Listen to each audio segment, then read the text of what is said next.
વિદ્યાર્થી મિત્રો, આજે આપણે ધોરણ 6 ગણિત વિષયમાં પ્રકરણ 2 પૂર્ણ સંખ્યાઓ વિશે અભ્યાસ કરીશું. પૂર્ણ સંખ્યાઓમાં આજે આપણે પ્રાકૃતિક સંખ્યાઓ અને પૂર્ણ સંખ્યાઓ વિશે માહિતી મેળવીશું. તો સૌથી નાની પ્રાકૃતિક સંખ્યા 1 છે અને સૌથી નાની પૂર્ણ સંખ્યા 0 છે. સૌથી નાની પ્રાકૃતિક સંખ્યા 1 એટલે કે પ્રાકૃતિક સંખ્યાઓ જો દર્શાવવી હોય તો શરૂઆત આપણે ક્યાંથી કરીશું? 1 થી. એટલે કે 1 2 3 4 5 6 એમ અનંત સુધી પ્રાકૃતિક સંખ્યાઓ આપણે દર્શાવી શકીએ. એ જ રીતે પૂર્ણ સંખ્યાઓ, તો સૌથી નાની પૂર્ણ સંખ્યા 0 છે. તો પૂર્ણ સંખ્યાઓ દર્શાવવા માટે આપણે 0 1 2 3 4 5 6 એમ અનંત સુધી આપણે પૂર્ણ સંખ્યાઓ પણ દર્શાવી શકીએ. પૂર્ણ સંખ્યાઓ અને પ્રાકૃતિક સંખ્યાઓ અનંત છે. એટલે અનંત એટલે કે પૂર્ણ સંખ્યાઓ અને પ્રાકૃતિક સંખ્યાઓમાં સૌથી મોટી પૂર્ણ સંખ્યા અને સૌથી મોટી પ્રાકૃતિક સંખ્યા આપણે ચોક્કસ કહી શકીએ નહીં.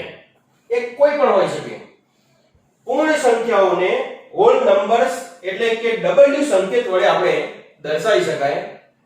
એ જ રીતે પ્રાકૃતિક સંખ્યાઓને નેચરલ નંબર એટલે કે n સંકેત વડે આપણે દર્શાવી શકાય. દરેક પ્રાકૃતિક સંખ્યા પૂર્ણ સંખ્યા છે.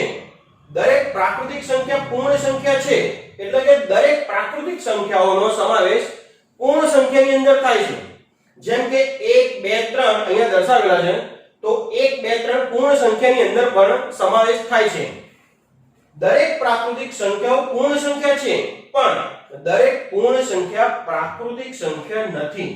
એટલે કે પ્રાકૃતિક સંખ્યાઓમાં શૂન્યનો સમાવેશ થતો નથી. આગળ જોઈશું, કોઈ પણ સંખ્યાની તરતની પછીની સંખ્યા જો મેળવવી હોય તો આપણે કઈ રીતે મેળવી શકીએ?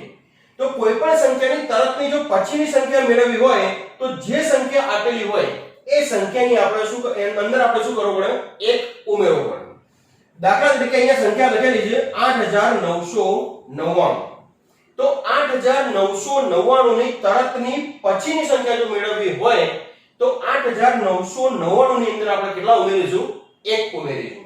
તો આપણે અહીંયા સરવાળો કરીશું તો 8999 વત્તા આપણે કેટલા કરીશું? 1. આગળના ટોપિકમાં આપણે સરવાળા જોયા, તો સરવાળા કરવા માટે કઈ બાજુથી કરીશું? આપણે એકમ બાજુથી. તો એકમ એટલે કે જમણી સાઈડથી આપણે સરવાળો કરીશું. તો 9 ને 1 10 ની 0 વધી કેટલી આવશે? 1. 9 ને 1 10 ની 0 વધી 1. 9 ને 1 10 ની 0 વધી 1 અને 8 ને કેટલા થશે? 9. તો સરવાળાનો જવાબ આપણને કેટલો મળ્યો? 9000. તો એનો મતલબ એમ કે 8999 પછીની જો તરતની સંખ્યા લખવી હોય તો આપણે કેટલા લખીશું? 9000. તો અહીંયા આપણે કેટલા લખીશું? 9000. ફરીથી, કોઈ પણ સંખ્યાની તરતની જો પછીની સંખ્યા મેળવવી હોય તો એ સંખ્યાની અંદર આપણે કેટલા ઉમેરવા પડે? 1. એ જ રીતે કોઈ પણ સંખ્યાની તરતની જો પહેલાની સંખ્યા મેળવવી હોય તો શું કરવું પડે? તો પછીની સંખ્યા મેળવવા માટે આપણે શું કર્યું? તો આપેલી સંખ્યાની અંદર 1 ઉમેર્યો. તો જો પહેલાની સંખ્યા મેળવવી હોય તો જે સંખ્યા આપી હોય એની અંદરથી આપણે 1 શું કરવો પડશે? બાદ કરવો પડશે. ઉદાહરણ તરીકે 10000. તો 10000 ની પહેલાની સંખ્યા, તરતની પહેલાની સંખ્યા જો લખવી હોય તો 10000 માંથી 1 આપણે શું કરવો પડશે? બાદ કરવો પડશે. તો આપણે અહીંયા બાદબાકી કરીશું. 10000 માંથી કેટલા બાદ કરીશું? 1. તો 10000 માંથી 1 બાદ કરવા માટે જેમ સરવાળો એકમ સાઈડથી કરીએ એ જ રીતે બાદબાકી પણ કઈ સાઈડથી કરીશું? એકમ બાજુથી કરીશું. તો 0 માંથી આપણે કેટલા બાદ કરવાના છે? 1. તો 0 માંથી 1 બાદ થશે નહીં. તો એના માટે આપણે શું કરીશું? આગળની સંખ્યા પરથી દસકો લઈશું. આગળની સંખ્યા 3 3 કેટલા છે? 0. તો 0 પરથી આપણે દસકો લઈ શકીશું નહીં. તો આપણે દસકો કેટલા પરથી લઈશું? 1 ઉપરથી. 1 ઉપર 1 ઓછો એટલે કે કેટલા લખીશું? 0. વચ્ચેના બંને ત્રણેય 0 પર કેટલા લખીશું? 9. અને જેના માટે દસકો લીધો એના પર કેટલા લખીશું? 10. 10 માંથી 1 જાય તો કેટલા રહેશે? 9. 9 માંથી 0 જશે તો કેટલા રહેશે? 9 ના 9. એ જ રીતે અહીંયા પણ 9 ના 9 અને અહીંયા પણ 9 ના 9. 10,000 માંથી 1 બાદ કરો તો આપણને જવાબ કેટલો મળે 9,999 એટલે કે 10,000 ની તરતની જો પહેલાની સંખ્યા લખવી હોય તો આપણે કઈ લખવાની રહેશે 9,999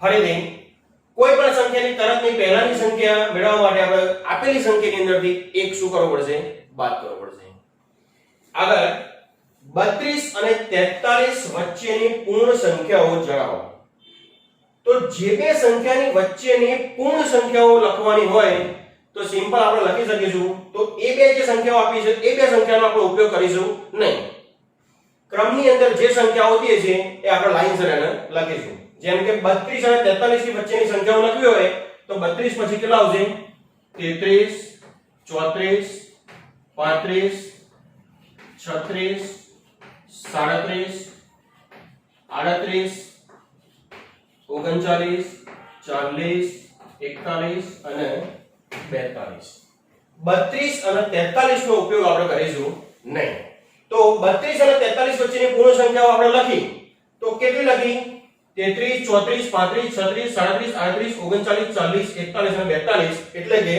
1 2 3 4 5 6 7 8 9 અને 10 તો સિમ્પલ કેવું હોય તો 32 અને 43 વચ્ચે કેટલી પૂર્ણ સંખ્યાઓ આવશે તો 10 આગળ લેસ ધેન અને ગ્રેટર ધેન નો ઉપયોગ કરી કઈ સંખ્યા બીજી સંખ્યાની ડાબી બાજુએ છે તે જણાવો લેસ ધેન અને ગ્રેટર ધેન આગળ આપણે શીખેલા છીએ રકમ આપેલી છે 530 અને 503 તો આમાં આપણે કઈ રીતે લખીશું તો 530 અને 503 બંનેમાં નાની સંખ્યા કઈ તો 530 અને 503 માં નાની સંખ્યા કઈ આવશે 503 નિશાની મૂકવા માટે આપણને ખબર છે કે નાની સંખ્યા બાજુ આપણે શું રાખીશું ખૂણો રાખીશું જે બાજુ નાની સંખ્યા હશે એ બાજુ આપણે ખૂણો રાખીશું તો 530 અને 503 માં નાની સંખ્યા 503 છે તો બંનેમાં નિશાની કઈ લખીશું આપણે ગ્રેટર ધેન તો અહીંયા કઈ નિશાની કરીશું ગ્રેટર ધેન નિશાની થઈ ગયા પછી આપણને એવું પૂછેલું છે કે કઈ સંખ્યા બીજી સંખ્યાની ડાબી બાજુએ છે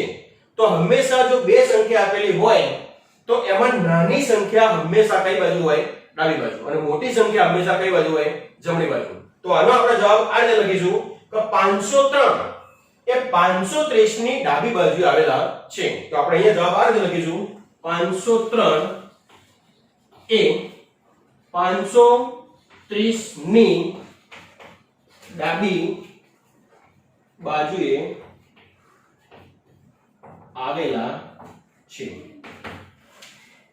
ફરીથી કોઈ પણ સંખ્યા આપેલી હોય તો જે બે સંખ્યા આપેલી હોય એ બે સંખ્યામાં જો ડાબી સંખ્યા કઈ બાજુ અને જમણી સંખ્યા કઈ એ શોધવું હોય તો હંમેશા નાની સંખ્યા કઈ બાજુ રહેશે ડાબી બાજુ અને જે મોટી સંખ્યા છે એ કઈ બાજુ રહેશે જમણી બાજુ એટલે કે નાની સંખ્યા બાજુ આપણે ખૂણો રાખીશું અને આ રીતે લેસ ધેન અને ગ્રેટર ધેન નો જે નિશાની છે એનો આપણે ઉપયોગ કરીને સંખ્યા આપણે દર્શાવી શકીએ